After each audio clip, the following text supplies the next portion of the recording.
Hello dear students, we are your physics faculties and we welcome you to Allen Digital's IHL platform. IHL means Interactive and Happy Learning.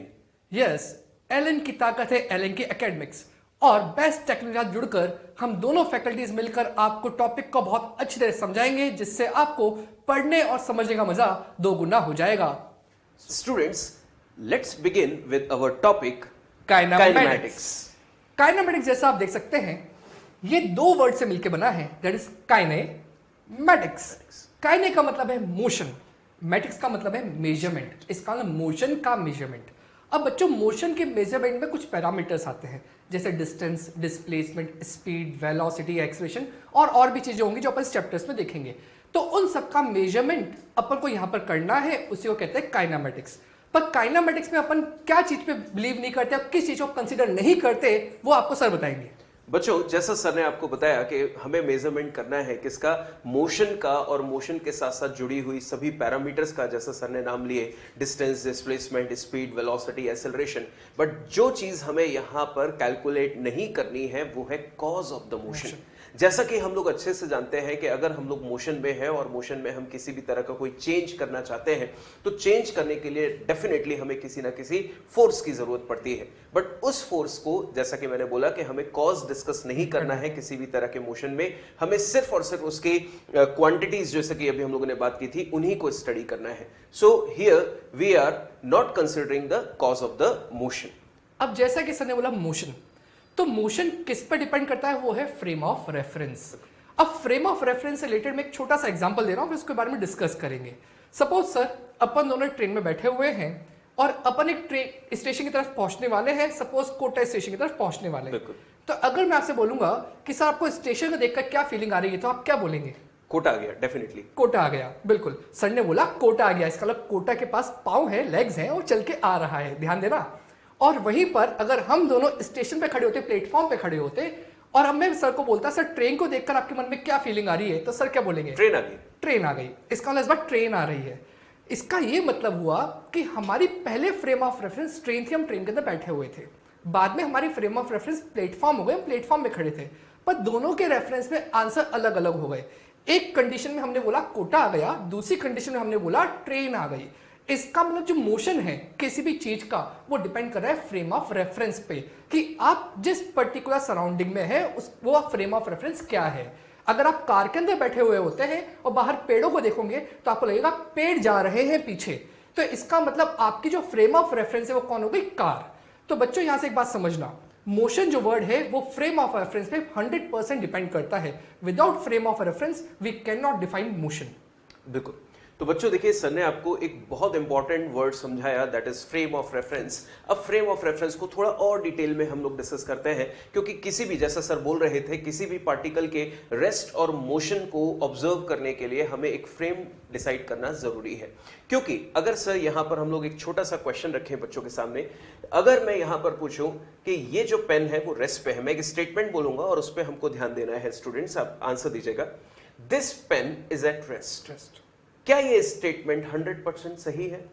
नहीं sir. अगर मान लीजिए कोई मिल गया वाला जादू देख रहा होगा तो उसके रेस्पेक्ट में तो रोटेटरी, बिकॉज अपन अर्थ के ऊपर है. बिल्कुल. तो स्टूडेंट देखिए, जैसा सर ने आपको बताया कि ये बॉडी, जैसे कि मैंने स्टेटमेंट बोला कि this pen is at rest, तो ये स्टेटमेंट गलत है. और गलत कहने का मतलब है कि 100% सही नहीं है, क्योंकि हमें हमेशा बोलना चाहिए this pen is at rest with respect to me. जैसा सर ने एग्जांपल दिया कि अगर हम लोग किसी मूविंग व्हीकल से या किसी दूसरे प्लेनेट से अगर हम लोग इसको ऑब्जर्व कर रहे होंगे तो ये अर्थ के साथ हमें मूविंग दिखाई दे रहा होगा. तो इसका मतलब ये हुआ कि जब भी कोई आप स्टेटमेंट देते हैं the body is at rest, the body is in motion, तो आपको उस स्टेटमेंट को देने के साथ साथ ये भी बताना होता है कि किसके रिस्पेक्ट में. और वही चीज अब हम लोग यहाँ पर डिस्कस कर रहे हैं, एग्जैक्टली फ्रेम ऑफ रेफरेंस. एक बहुत अच्छा एग्जाम्पल आपको सर ने ट्रेन और स्टेशन और प्लेटफॉर्म का दिया, तो वहां से हमें एक चीज क्लियर हो जाती है कि फ्रेम ऑफ रेफरेंस हमारे लिए बहुत ज्यादा इंपॉर्टेंस रखती है. बच्चों देखिए, फ्रेम ऑफ रेफरेंस क्या है, अगर हम लोग पहले डिफाइन करें एक सिंपल सी डेफिनेशन से, फिर इसको थोड़ा सा मैथमेटिकली समझेंगे. बच्चों पहली बात वही लिखी है जैसा सर ने बताई, kinematics is equal to study of motion of object without considering its cause. अपने को फोर्स के बारे में नहीं सोचना. बिल्कुल. फ्रेम ऑफ रेफरेंस जैसा कि हम लोग बात कर रहे थे, लिखा हुआ है motion of a body can be observed only if it is changes position with respect to somebody.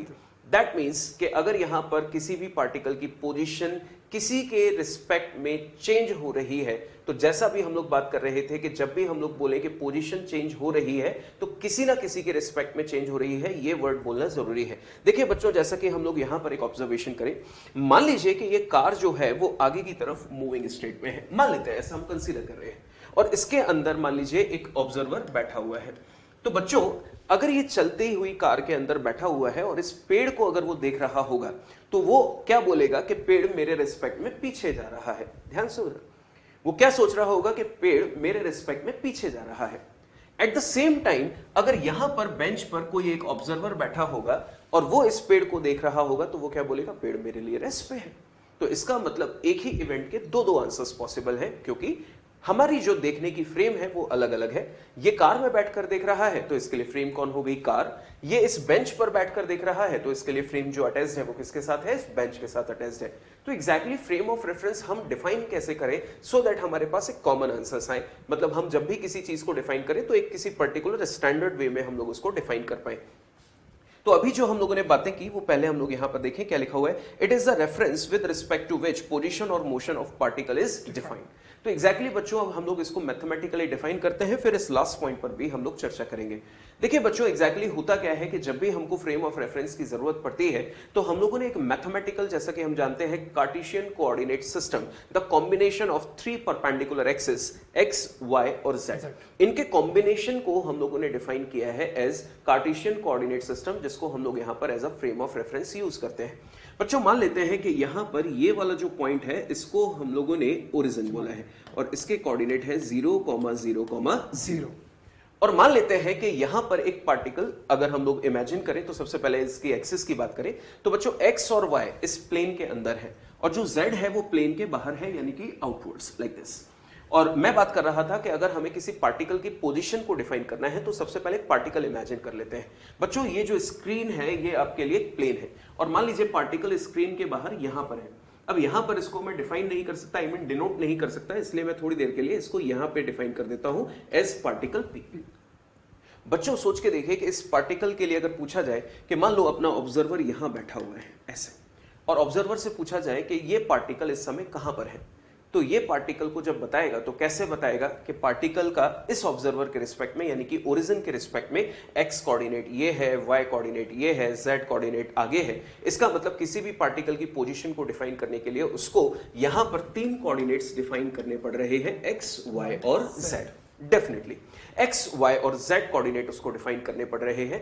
और अगर ये x, y, z कोऑर्डिनेट अगर मान लीजिए टाइम के साथ ये पार्टिकल अपने कोऑर्डिनेट्स चेंज कर रहा होता है, या तो x या तो y या तो z या तीनों या इनमें से कोई दो, तो हमें टाइम के साथ अगर इसकी पोजीशन चेंज होती हुई दिखाई दे रही है तो इस ऑब्जर्वर को ये पार्टिकल मोशन में दिखाई देता। तो मोशन में दिखाई देता तो बोलता कि टाइम के साथ इसका x कोऑर्डिनेट इतना चेंज हुआ, y इतना चेंज हुआ, z इतना चेंज हुआ। तो 100% हमें किसी भी पार्टिकल की पोजीशन या उसके मोशन को डिफाइन करने के लिए एक फ्रेम चाहिए, और इस कंबाइंड सिस्टम को विद टाइम, अगर हम टाइम भी मेजर करना है, टाइम के साथ वैल्यूज चेंज हो रही है, तो इस पूरे कंबाइंड सिस्टम को विद टाइम अगर हम लोग बात करें तो हम लोग नाम देते हैं एज फ्रेम ऑफ रेफरेंस।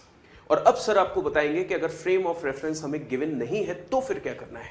बच्चों, अगर फ्रेम ऑफ रेफरेंस आपको गिवन नहीं है और क्वेश्चन में कुछ भी गिवन नहीं है तो बाय डिफॉल्ट अपन जो भी ऑब्जर्वेशन कर रहे हैं वो ग्राउंड पे रह के कर रहे हैं, तो अपन बाय डिफॉल्ट ग्राउंड को as a frame of reference consider करेंगे।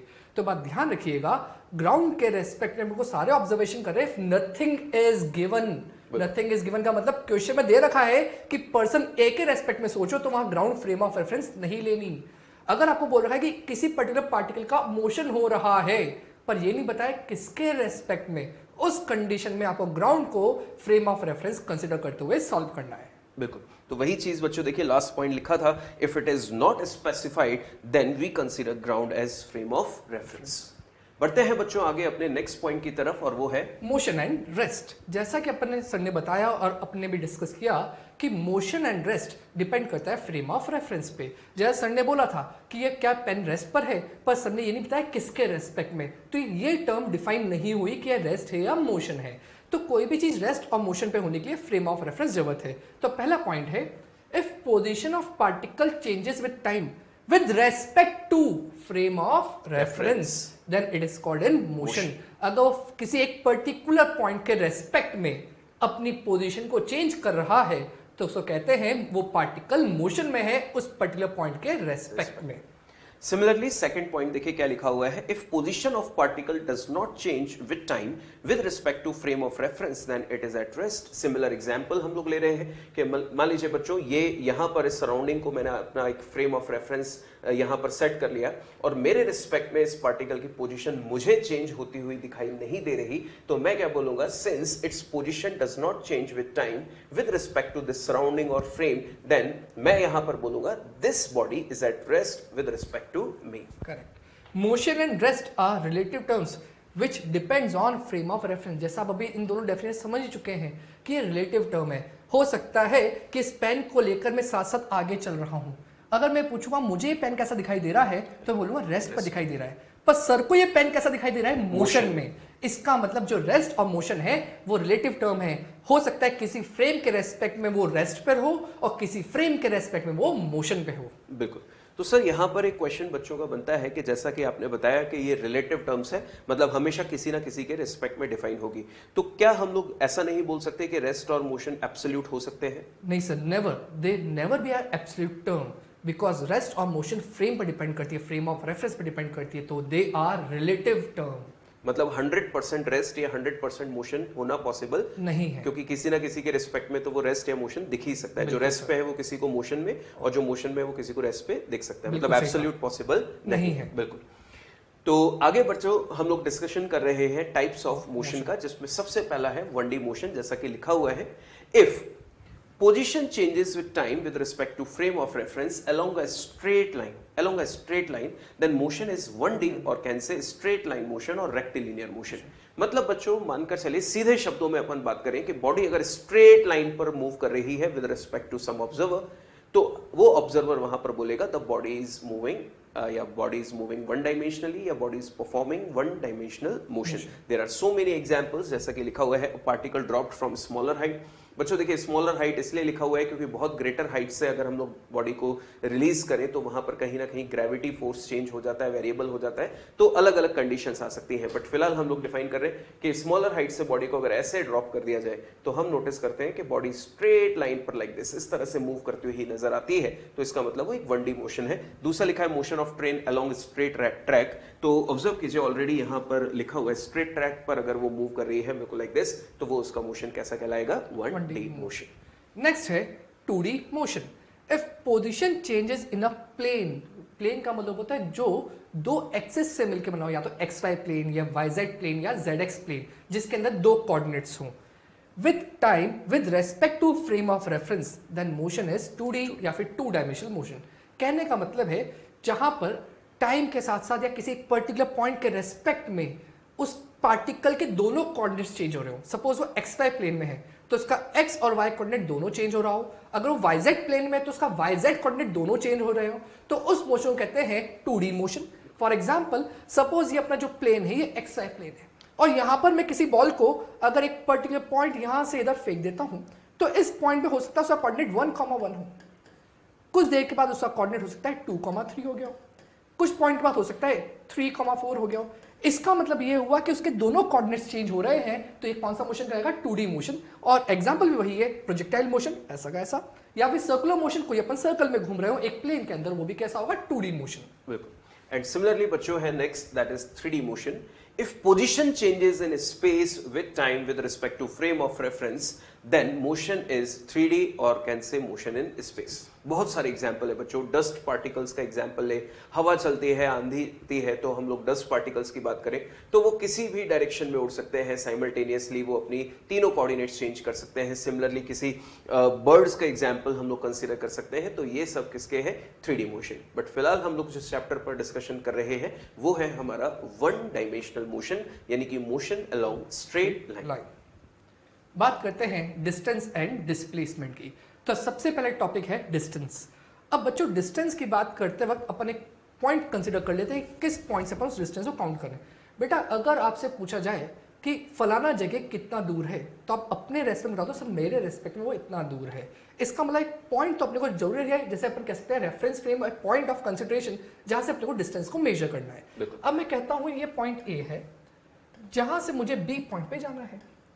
अब बच्चों ए से मुझे बी जाना है, मैंने ये नहीं बोला कौन से पाथ से जाना है। अब अपने पास डिपेंड करता है कौन कौन से पाथ से होके जाता है। हो सकता है कि कोई इंसान ऐसे होके जा रहा हो, कोई ऐसे होके जा रहा हो, या फिर कोई ऐसे पूरा घूमते हुए ऐसा होते हुए जा रहा हो। इसका मतलब ये हुआ कि ए से बी पहुंचने के इनफाइनाइट रास्ते पॉसिबल है, और जिस रास्ते पे आप गए उस रास्ते की जो लेंथ होगी, एक्चुअल पाथ लेंथ, उसको कहते हैं डिस्टेंस। जिस रास्ते पे आप गए उस एक्चुअल पाथ लेंथ को क्या कहेंगे अपन? डिस्टेंस। तो मैं क्या पूछता हूं आपसे, ध्यान देना, क्या ए और बी के बीच में कोई फिक्स डिस्टेंस हो सकता है क्या? आंसर होगा नो, बिकॉज ए और बी के बीच में कोई फिक्स डिस्टेंस इसलिए नहीं है, वो डिपेंड करेगा आपने कौन सा पाथ चूज करा है। अगर आपने पाथ 1 चूज करा है P1, पाथ 2 चूज करा है या पाथ 3 चूज करा है, तो आप देख सकते हो सबसे बड़ा डिस्टेंस किसका है? पाथ 3 का। तो डिस्टेंस जो होगा वो एक तो पाथ डिपेंडेंट है कि आपने कौन सा पाथ चूज करा है, और दूसरी बात ये हुई कि क्या डिस्टेंस किसी भी दो पॉइंट्स के बीच में क्या फिक्स्ड हो सकता है? Answer is no.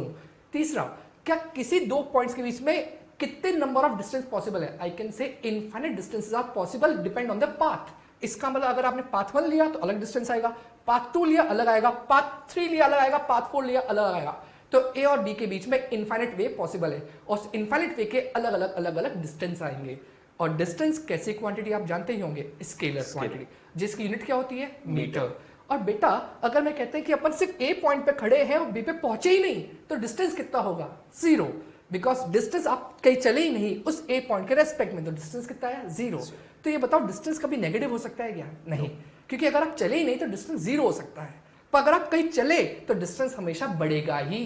तो आपकी गाड़ी का जो माइलोमीटर होता है ना, उसमें हम जितनी रीडिंग आती है, वो रीडिंग क्या शो करती है? डिस्टेंस इंक्रीज, बिल्कुल हमेशा इंक्रीज होती है। कभी भी आप गाड़ी कितना भी मोड़ लो, घूम घुमा के कहीं पर भी आ जाओ, वो हमेशा बढ़ेगी ही सही। तो डिस्टेंस ऑलवेज इंक्रीजेस। तो बच्चों ये बात हुई डिस्टेंस की। बिल्कुल। तो बच्चों जैसा सर ने आपको बताया डिस्टेंस की, अब हम लोग बात करते हैं डिस्प्लेसमेंट। देखिए बच्चों, हम लोग जो डिस्कशन कर रहे हैं, हर क्वांटिटी का एक फील होना चाहिए, एक इमेजिनेशन होना चाहिए कि हाँ हम इस पर्टिकुलर क्वांटिटी को किस तरह से इमेजिन करें। जैसा सर ने आपको बताया कि डिस्टेंस कैलकुलेट करो या डिस्टेंस निकालो, तो डिस्टेंस वर्ड सुनते ही दिमाग में हमारे एक इमेज बन जाती है। डिस्टेंस मतलब कि हम जिस पाथ पर चल के आ रहे हैं उसकी लेंथ हमसे पूछी जा रही है। इसी तरह से अब बात चलती है डिस्प्लेसमेंट की। तो बच्चों देखिए, अब अगर हम लोग डिस्प्लेसमेंट को कैलकुलेट करें तो एग्जैक्टली डिस्प्लेसमेंट को डिफाइन कैसे किया जाता है। डिस्टेंस का मतलब आपको सर ने बताया, अब बात कर रहे हैं डिस्प्लेसमेंट को एग्जैक्टली फील कैसे करें। बच्चों देखिए, डिस्प्लेसमेंट को अगर हम लोग डिफाइन करें तो बड़ी आसान सी डेफिनेशन है जो हम लोग 7th 8th क्लास से पढ़ना स्टार्ट कर देते हैं, और वो होती है the minimum distance between initial and final positions. The minimum distance between initial and final position known as displacement. तो बच्चों एग्जैक्टली डिस्प्लेसमेंट में ये minimum distance between initial and final exactly बोलना क्या चाहता है? तो बच्चों देखो, सीधे शब्दों में अगर हम लोग बात करें तो एग्जैक्टली हमसे बोला जा रहा है कि मान लीजिए ये दो रास्ते हैं, दो पॉइंट्स हैं ए और बी, और ए से बी तक जाने के इनफाइनाइट वेज पॉसिबल हैं जैसा सर ने आपको बताया। तो अब बात चल रही है मिनिमम सेपरेशन, एग्जैक्टली वो पूछना क्या चाहते हैं? तो हमसे पूछना चाह रहे हैं कि ए से बी तक जाने का सबसे छोटा रास्ता क्या हो सकता है, उसे हम लोग डिस्प्लेसमेंट बोलते हैं।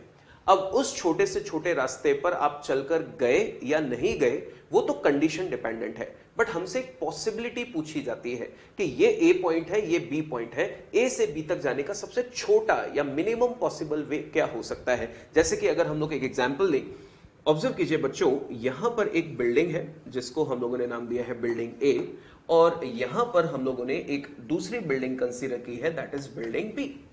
अब बच्चों देखिए, ए से बी तक अगर हम लोगों को मोशन परफॉर्म कराना है तो मान लीजिए टॉप फ्लोर पर एक पर्सन है और उसने एक टारगेट लिया है कि इसको ए से बी तक जाना है। तो बच्चों ए से बी तक जाने की बात करें तो नेचुरली अगर हम लोग देखें, जो कॉमन मैन के लिए अगर बात करें तो चलते हुए वो कैसे आएगा? पहले स्टेयर्स से या किसी भी तरह से वो नीचे उतरेगा, फिर बाय रोड यहाँ आएगा, फिर स्टेयर्स से या लिफ्ट से किसी भी तरह से अगर हम लोग बात करें तो वो यहाँ पहुंचेगा। तो मान लीजिए स्टेयर्स से जो चलते हुए इस तरह से मूव किया, तो बच्चों ये जो उसने फॉलो किया, अगर हम लोग बात करें यहां से यहां तक नीचे आया, फिर सीधा चला, फिर ऊपर चला, तो ये जो पूरी पाथ लेंथ है वो क्या है? उसकी डिस्टेंस। पर बात चल रही थी डिस्प्लेसमेंट की, तो डिस्प्लेसमेंट क्या? Minimum distance between A and B. तो अगर मुझसे पूछा जाए, इस ऑब्जर्वर से पूछा जाए कि बच्चा बता कि ए से बी तक जाने का सबसे छोटा रास्ता क्या हो सकता था, तो ये क्या बोलता कि अगर ए से बी तक डायरेक्टली यहां कोई एक सीधी सड़क होती, मान लीजिए इमेजिन कर लीजिए कि वहां बिल्डिंग टू बिल्डिंग एक कनेक्टिविटी है कि ए से बी तक एक बिल्कुल सीधी सड़क होती, तो ये सबसे छोटा पॉसिबल वे हो सकता था और इसी को हम लोग क्या नाम देते हैं, डिस्प्लेसमेंट। अब प्रैक्टिकली वहां वो चीज है या नहीं, वो तो जैसा मैंने बोला कंडीशन डिपेंडेंट है, पर सबसे छोटा रास्ता तो यही होता। तो बच्चों अगर हमारे सामने कोई क्वेश्चन है कि दो पॉइंट्स हैं उनके बीच में डिस्प्लेसमेंट क्या है, तो आपका सीधा सा तरीका कि जो भी दो पॉइंट ऑफ कंसीडरेशन आपके सामने है, आप अगर डिस्प्लेसमेंट शो करना चाहते हैं तो draw a vector from initial position to final position.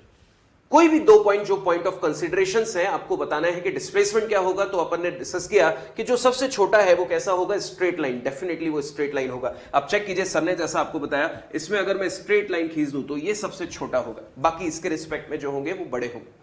तो दो पॉइंट ऑफ कंसीडरेशन जो है उनको आप ज्वाइन कर दीजिए with the help of a vector from initial position to final position. इस वेक्टर की जो लेंथ होगी वो एग्जैक्टली हमें बताएगा डिस्प्लेसमेंट का मैग्नीट्यूड और डायरेक्शन। अब बात चलती है, डिस्प्लेसमेंट एक वेक्टर क्वांटिटी है तो इसके पास डेफिनेटली डायरेक्शन भी होगी, और डायरेक्शन डिस्प्लेसमेंट कैसे बोली जाती है, from initial position to final position. ये एरो देखिए किसकी तरफ है, फाइनल पोजीशन की तरफ। जब भी आपसे पूछा गया कि बताओ ये पर्सन कहां से कहां तक चल के आया, तो आपका आंसर होगा फ्रॉम ए टू बी, और ये होगा उसके डिस्प्लेसमेंट का magnitude, the shortest possible way. अब बच्चों जब डिस्प्लेसमेंट की बात आती है तो डिस्प्लेसमेंट के साथ और भी बहुत सारे फैक्टर्स हैं, वो एक एक करके हम लोग समझते हैं एक क्वेश्चन की हेल्प से। बिल्कुल सर। अब जैसे कि सर ने बोला क्वेश्चन की हेल्प से, तो क्वेश्चन है कि सपोज कोई पाथ है, ये पॉइंट ऑफ कंसिडरेशन ओ है, ये ए है, ये बी है, और इस ओ वाले पॉइंट को अपन नंबर एक्सिस का 0,0 कंसिडर कर लेते हैं। तो ये जो ए पॉइंट है इसको मैंने मार्क कर दिया 10,0 और इसको मैंने मार्क कर दिया 20,0।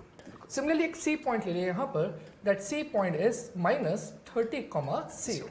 तो सर बच्चों को इतना सा समझा दीजिए कि अगर पार्टिकल ओ से ए जा रहा है, कोई पार्टिकल का स्टार्ट पॉइंट यहाँ पर है, बिल्कुल, या फिर वो ओ से बी जा रहा है, या फिर वो ओ से बी होता हुआ ए पहुंच रहा है, तो इन तीनों कंडीशन के लिए डिस्टेंस और डिस्प्लेसमेंट क्या क्या होंगे। बिल्कुल। तो बच्चों देखिए, सर ने आपके लिए एक क्वेश्चन रखा सामने, और इससे हमें क्या चीज सीखने को मिलेगी कि डिस्प्लेसमेंट जो होगा वो वेक्टर क्वांटिटी है, तो वो पॉजिटिव भी हो सकता है, नेगेटिव भी हो सकता है, और जीरो होगा या नहीं मूविंग पार्टिकल के लिए, वो भी हम लोग बच्चों यहीं पे डिस्कस करेंगे। चेक कीजिए बच्चों, ओ से ए तक के लिए डिस्टेंस और डिस्प्लेसमेंट निकालनी है। तो सबसे पहले अगर ओ से ए तक के लिए हम लोग डिस्टेंस कैलकुलेट करें, बच्चों ध्यान से देखना, डिस्टेंस हम लोग निकाल रहे हैं। तो बच्चों ओ से ए तक हम बात पहले ही कर चुके हैं कि हम लोग अभी फिलहाल स्ट्रेट लाइन मोशन कर रहे हैं, तो हम किसी भी तरह का कोई भी कर्व कंसीडर नहीं कर रहे हैं, बॉडी को बिल्कुल सीधा सीधा चला रहे हैं। तो बॉडी ओ से ए तक गई बच्चों, तो ये ओ से ए तक गई, ये हो गया इसका लेंथ जितना उसने मूव किया। तो बच्चों ओ से ए तक का कोऑर्डिनेट देखकर बताइए कितना लेंथ उसने कवर किया, 10 मीटर। तो मुझसे अगर पूछा जाए डिस्टेंस कितनी चला, तो 10 मीटर। अब बारी है डिस्प्लेसमेंट की। तो बच्चों अगर हमसे डिस्प्लेसमेंट की बात की जाए तो मैं अब दोबारा से यहां पर आपसे बोलूंगा कि आप इसको मार्क कीजिए। बच्चों ऑब्जर्व कीजिए, ओ से ए तक गया है और मैं आपसे बोलूं कि बच्चा डिस्प्लेसमेंट मार्क कीजिए, तो क्या सीखा था कि displacement shortest path, how to identify या कैसे उसको डिनोट किया जाता है, तो with the help of a vector, बिल्कुल straight line vector from initial position to final position. बच्चों ये रही स्टार्टिंग पॉइंट, जैसे सर ने बताया, ये है फाइनल पॉइंट। तो ओ से ए कनेक्ट कर दीजिए with the help of a vector. तो बच्चा ऑब्जर्व कीजिए कि एरो कहां पर है, आगे की तरफ, और इस एरो की, इस वेक्टर की जो टोटल लेंथ आ रही है वो कितनी है, 10। सपोज कर लेते हैं बच्चों ये एक्स एक्सिस है, तो डायरेक्शन क्या होगी, आई कैप, और ये डायरेक्शन क्या होगी, माइनस आई कैप। तो बच्चों अगर आप एरो देखें तो किसकी तरफ है, आई कैप की तरफ। तो इस समय अगर मुझसे पूछा जाए डिस्प्लेसमेंट कितना है, तो मेरा आंसर होगा 10 मीटर आई कैप। ये इसका सही आंसर होगा, बिकॉज हमें डायरेक्शन कैलकुलेट करनी है। अब आपको सर बताएंगे ओ से बी के लिए। अब अगर मैं ओ से बी की बात करूं तो ओ से बी डायरेक्टली बोला गया है। अगर डायरेक्टली बोला है तो डिस्टेंस की क्या मतलब था, एक्चुअल पाथ कवर्ड की लेंथ। तो क्या वो ओ से बी डायरेक्टली सीधे गया, तो इसकी लेंथ क्या होगी, ओ से बी की total length, that is 20 metre. तो डिस्टेंस कितना होगा, 20 मीटर। अब नेक्स्ट बात आती है डिस्प्लेसमेंट की। जैसे सर ने बोला shortest path between the initial and final point, तो उसका जो शॉर्टेस्ट पाथ होगा, क्या वो यहां से लेके यहां तक स्ट्रेट लाइन के साथ वेक्टर बना दिया, डायरेक्शन किधर है, rightward, that is I cap, और शॉर्टेस्ट पाथ ये ब्लैक लाइन है। क्या इस ब्लैक लाइन का जो पाथ आया वो भी कितना है 0 से 20 तक, मतलब 20 मीटर। तो इसका जो डिस्प्लेसमेंट हुआ वो होगा 20 मीटर आई कैप। नेक्स्ट सर बताइए OBA का। बिल्कुल बच्चों देखिए OBA हम लोग डिस्कस कर रहे हैं। तो OBA मैं थोड़ी देर के लिए अभी जो हम लोग ऑलरेडी मार्क कर चुके हैं इनको हटा रहा हूं सो दैट हमें दूसरी चीजें अच्छे से यहाँ पर रिप्रेजेंट कर पाए। तो बच्चों ऑब्जर्व कीजिए OBA हमें कैलकुलेट करना है। तो इसका मतलब है कि पहले पार्टिकल O से B गया, फिर आया B से A। तो बच्चों देखिए O से B और B से A, नोटिस कीजिएगा आप, मैं इसको ड्रॉ कर रहा हूं। O से गया B और B से आया A। बच्चों ये इसने ट्रैवल किया। अब यहां पर एक चीज जो आपको ध्यान रखनी है वो ये कि मैंने सिर्फ यहां पर ये जो पाथ बनाया है वो सिर्फ आपको समझाने के लिए बनाया है, क्योंकि हम स्ट्रेट लाइन मोशन डिस्कस कर रहे हैं। तो इसका पाथ होगा जैसा आगे गया उसी पाथ को ट्रेस करते हुए पीछे आ गया। पर एग्जैक्टली क्या ओवरलैपिंग होने की वजह से हमको यहाँ पर रिप्रेजेंटेशन में और उसको समझने में दिक्कत आएगी। दैट्स वाई हम लोगों ने उसको थोड़ा सा घुमाकर बना दिया, पर आपको कंफ्यूज नहीं होना है। बच्चों अगर आपसे पूछा जाए डिस्टेंस कितनी होगी तो जल्दी से आपने आंसर आई थिंक सोच ही लिया होगा कि O से B गया तो कितना चला 20 और B से A आया तो कितना और चला 10। तो अगर डिस्टेंस पूछा जाए तो 20 प्लस 10 इज इक्वल टू कितना आ जाएगा 30 मीटर। अब बच्चों बात चल रही है कि डिस्प्लेसमेंट निकालना है। तो बच्चों डिस्प्लेसमेंट निकालने के लिए अगर हमसे पूछा जाए कि रिप्रेजेंट कीजिए डिस्प्लेसमेंट को, तो नोटिस कीजिए स्टार्टिंग पॉइंट से एंडिंग पॉइंट की तरफ एक वेक्टर से रिप्रेजेंट करना है। बच्चों O से स्टार्ट किया और देखिए खत्म कहां पे किया A पे। तो O और A हमारे पॉइंट ऑफ कंसिडरेशन है। Join them with the help of a vector from initial to final. तो बच्चों फ्रॉम इनिशियल टू फाइनल ये एक वेक्टर ज्वाइन कर दिया। देखकर बताइए कि वेक्टर की जो लेंथ है वो इस समय कितनी है 10 और एरो किसकी तरफ है आई कैप। तो अगर हमसे पूछा जाए कि डिस्प्लेसमेंट निकालिए तो आंसर कितना होगा 10 मीटर आई कैप। बच्चों नोटिस कीजिए जैसे ही हम लोगों ने रिवर्स कर दिया इसके पाथ को, डिस्टेंस की वैल्यू इंक्रीज हो गई। जैसा सर आपको बता चुके हैं कि डिस्टेंस हमेशा इंक्रीज होती है, पर जैसे ही यहां पर उसने घूम के वापस इस स्टार्टिंग पॉइंट की तरफ आया तो आप देखिए डिस्प्लेसमेंट जो प्रीवियस केस में 20 हो चुका था, अब जैसे ही वो लौट के प्रीवियस पॉइंट की तरफ आया डिस्प्लेसमेंट पहले से कम हो गया। मतलब आप फील कर रहे हैं कि मूविंग पार्टिकल के लिए डिस्प्लेसमेंट के मैग्नीट्यूड की वैल्यू कम भी हो सकती है। बिल्कुल।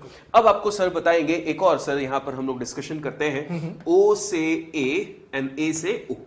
ओके, तो सर ने जैसा कहा O से A एंड A से O, वापस डायग्राम को समझते हैं कि पार्टिकल कैसे गया होगा। तो देखिए मैं पुराने वाले पार्ट को थोड़ा सा रब कर देता हूं। अब बच्चों यहां समझना, पार्टिकल स्टार्ट O से हुआ, इसका मतलब यहां से वो स्टार्ट होके A तक गया, फिर A से वापस O पर आ गया। अगर ऐसा कुछ हुआ तो O से A और A से वापस O। पार्टिकल ने कितना डिस्टेंस कवरा, इसका मतलब उसकी जो एक्चुअल पाथ लेंथ है उसको कैलकुलेट कर लो। तो 10 मीटर आगे गया और 10 मीटर वापस पीछे आ गया। इसका टोटल डिस्टेंस कवर हुआ 20 मीटर। तो I can say distance is equal to 20 metre. अब बात होती है डिस्प्लेसमेंट की। अब जैसा सर ने कहा था displacement the shortest path between initial and final point, और वो एक स्ट्रेट लाइन वेक्टर है। तो क्या देखो इसका स्टार्टिंग पॉइंट O है और अगेन वो एंड भी O पे हो गया। इसका मतलब जहां से स्टार्ट हुआ क्या वापस वही पहुंच गया। इसका मतलब वो आगे जाके वापस पीछे आके यही पहुंच गया। अगर ऐसा हुआ तो उसका इनिशियल भी O था फाइनल भी O है, तो दोनों के बीच का चेंज कितना है, कुछ चेंज नहीं हुआ। इसका मतलब जो उसका डिस्प्लेसमेंट है वो कितना हुआ 0। तो बच्चों यहां से आंसर देना ये हुआ 0 vector, because it is a vector quantity. तो बच्चों यहां से एक बात समझना, जो सर यहां से आपको समझाना चाहते हैं कि displacement of a moving particle can also be 0 but distance can never be 0। और बच्चों लास्ट पॉइंट जो हम लोग डिस्कस कर रहे हैं वो है O से C। अब बच्चों ये सारी चीजें अब आपको समझ में आ ही गई हैं, तो आप डायरेक्टली आंसर देंगे। मैं यहां पर जल्दी से एक वैल्यू बोलूंगा, बताना उस पर्टिकुलर वैल्यू में कहां मैं गलती करने वाला हूं, सोचना। बच्चों O से C तक अगर मुझे डिस्टेंस कैलकुलेट करनी है तो सबसे पहले अगर डिस्टेंस की बात करूं तो बच्चों डिस्टेंस मुझे निकालना है O से C तक। मुझे बोलना चाहिए -30 मीटर या 30 मीटर। जल्दी से बताएं क्या होना चाहिए 30 मीटर, क्योंकि सर आपको बता चुके हैं डिस्टेंस कभी भी नेगेटिव नहीं होगी। तो डिस्टेंस की वैल्यू हो गई 30 मीटर और डिस्प्लेसमेंट अगर हमें कैलकुलेट करना है तो बच्चों displacement is brought from straight line vector हमने खींचा है from initial position to final. अब ऑब्जर्व कीजिए बच्चों एरो कहां पर है, बैक साइड, जिसको हमने माइनस आई कैप डिनोट किया है, और यहां से यहां तक की जो लेंथ है वो एग्जैक्टली कितनी है 30 मीटर। यानी कि डिस्प्लेसमेंट का मैग्नीट्यूड हो गया 30 मीटर और डायरेक्शन अगर हमसे पूछा जाए तो क्या हो गई माइनस। तो बच्चों अब इस पूरे रिजल्ट को हम लोग समरी की फॉर्म में डिस्कस करते हैं। क्या ऑब्जर्व किया, डिस्प्लेसमेंट पॉजिटिव भी हो सकता है, नेगेटिव भी हो सकता है और मूविंग पार्टिकल के लिए जीरो भी हो सकता है। जीरो कब होगा, जैसा सर ने बताया कि जब वो लौट कर वापस से अपनी इनिशियल पोजीशन पे आ जाए। पर हर केस में आपने नोटिस किया डिस्टेंस कभी भी डिक्रीज नहीं हो रही, पर डिस्प्लेसमेंट इंक्रीज होने के साथ साथ डिक्रीज और जीरो भी हो सकता है। तो इन सबको हम लोग समराइज कर देते हैं, डिस्कस करते हैं। फर्स्ट पॉइंट है डिस्टेंस का, it is a length of actual path traverse by particle in a given time. और डिस्प्लेसमेंट का फर्स्ट पॉइंट है shortest path between the initial and final position. बिल्कुल। सेकंड पॉइंट बच्चों, जैसा सर ने बताया था, ये स्केलर क्वांटिटी है और डिस्प्लेसमेंट कौन सी है, वेक्टर क्वांटिटी। इसके साथ मैग्नीट्यूड भी देखना है और डायरेक्शन, दोनों कंबाइन होंगे तभी आप उसको पर्टिकुलरली डिस्प्लेसमेंट की फॉर्म में डिफाइन करेंगे। नेक्स्ट पॉइंट है डिस्टेंस नेवर डिक्रीजेस। डिस्टेंस कभी भी डिक्रीज नहीं होता, या तो जीरो होगा अगर चला नहीं है, और चल गया है तो हमेशा बढ़ेगा ही सही। बिल्कुल। नेक्स्ट, डिस्प्लेसमेंट कैन इंक्रीज और डिक्रीज। जैसे आपने प्रीवियस एग्जांपल में देखा, डिस्प्लेसमेंट बढ़ भी सकता है, कम भी हो सकता है, जीरो भी हो सकता है। तो डिस्प्लेसमेंट कुछ भी की वैल्यू हो सकती है, पॉजिटिव, नेगेटिव और जीरो कुछ भी हो सकती है। बिल्कुल। नेक्स्ट लिखा है इट इज नेवर नेगेटिव, जैसा कि हम लोग पहले ही बात कर चुके हैं। और इसके साथ लिखा है it can be positive, negative और जीरो। पॉजिटिव और नेगेटिव डिस्प्लेसमेंट के साथ उसकी डायरेक्शंस हैं, और जीरो कब होगा वो हम लोग डिस्कस कर चुके हैं। If distance travelled is zero then body must be at rest. जैसा आपको पहले समझाया, रुका हुआ पार्टिकल है तो डिस्टेंस कितना होगा, जीरो होगा। If it is zero then body either at rest और passing through initial position. Zero दो कंडीशन में हो सकता है, या तो पार्टिकल रुका हुआ है तो उसका डिस्प्लेसमेंट भी जीरो, डिस्टेंस भी जीरो। पर अगर पार्टिकल घूमकर उसी पॉइंट पर आ गया तो distance non zero and displacement is zero. तो वही यहां पर कहा गया है। स्टूडेंट्स, आगे बात चल रही है, there are infinite values of distance between two fixed point. बिल्कुल, जैसे सर ने आपको बताया था कि दो पॉइंट्स हैं, एक से दूसरे पॉइंट तक जाने के लिए इनफाइनाइट रास्ते हो सकते हैं। उनमें से जिस रास्ते को हम लोग सिलेक्ट करेंगे वही क्या बन जाएगा, उसकी लेंथ क्या बन जाएगी, डिस्टेंस। और आगे लिखा हुआ है there is only one unique value of displacement between two fixed points. बिल्कुल, क्योंकि बच्चों शॉर्टेस्ट तो एक ही हो सकता है, और शॉर्टेस्ट जो होगा वो यूनिक होगा। और वही चीज लिखी है कि डिस्प्लेसमेंट की दो पॉइंट्स के बीच में सिर्फ एक पॉसिबल या एक फिक्स वैल्यू हो सकती है जो कि शॉर्टेस्ट है। तो बच्चों पढ़ते हैं पोजीशन वेक्टर। सबसे पहले इसकी डेफिनेशन की बात करते हैं। It is a vector which represent position of a particle with respect to the origin. अब मैंने वर्ड बोला ओरिजिन, तो बच्चों सोचो, अगर मैं ऐसा कुछ वेक्टर को रिप्रेजेंट कर रहा हूं तो ये कौन सा, वाई एक्सिस, ये एक्स एक्सिस और ये जेड एक्सिस, इन तीनों को ही अपन ने यहाँ पर रिप्रेजेंट करा है। तो ये जेड, वाई एंड एक्स। अब बच्चों यहाँ पर ये जो पॉइंट है, इस पॉइंट को अपन ने बोल दिया ओरिजिन, 0,0,0। अब बच्चों ये जो लाल कलर वाला आपको दिखाई दे रहा है, यही पोजीशन वेक्टर है जिसको अपन ने ओरिजिन से बनाया है टू द पॉइंट ए। अब इस पोजीशन वेक्टर को जनरली रिप्रेजेंट कर देते हैं अपन आर वेक्टर से। तो मैंने इसको रिप्रेजेंट कर दिया आर वेक्टर से। मुझे बताना है इस आर वेक्टर की वैल्यू क्या होगी, इसको कैसे लिखा जाता है। तो बच्चों डायरेक्शन देने के लिए अपन यूज करते हैं यूनिट वेक्टर की हेल्प। तो यूनिट वेक्टर कौन कौन से होते हैं, एक्स डायरेक्शन के लिए लेते हैं आई कैप, वाई के लिए लेते हैं जे कैप और जेड के लिए लेते हैं के कैप। तो सोचो इस आर वेक्टर की बात करें तो ओरिजिन के रेस्पेक्ट में ये पॉइंट ए एक्स डायरेक्शन में कितना दूर है, तो ये एक्स दूर है। कहने का मतलब है सपोज यहां पर कोई फैन होता और मेरे ये कोऑर्डिनेट एक्सिस है, तो मैं बोलता कि इस ओरिजिन से वो जो फैन है इस डायरेक्शन में एक्स एक्सिस में एक्स दूर है, तो फैन एक्स दूर आ गया। पर कितना ऊपर है तो मैं बोलूंगा वाई ऊपर है, और कितना इधर है बाहर की साइड तो मैं बोलूंगा जेड बाहर की साइड है। इसका मतलब अपन लिख दिया इसको एक्स, वाई एंड जेड।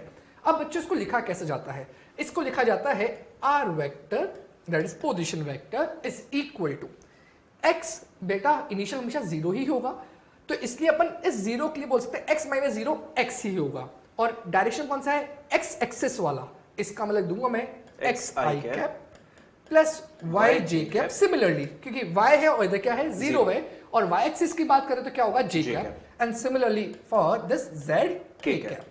तो इसी को कहते हैं अपन पोजीशन वेक्टर, और इसका यूज आगे देखते हैं कैसे अपन इसका यूज करेंगे। बिल्कुल बच्चों, तो जैसा आपने पोजीशन वेक्टर पढ़ा, अब आइए हम लोग डिस्कस करते हैं पोजीशन वेक्टर की टर्म्स पे डिस्प्लेसमेंट को कैसे डिफाइन किया जाता है।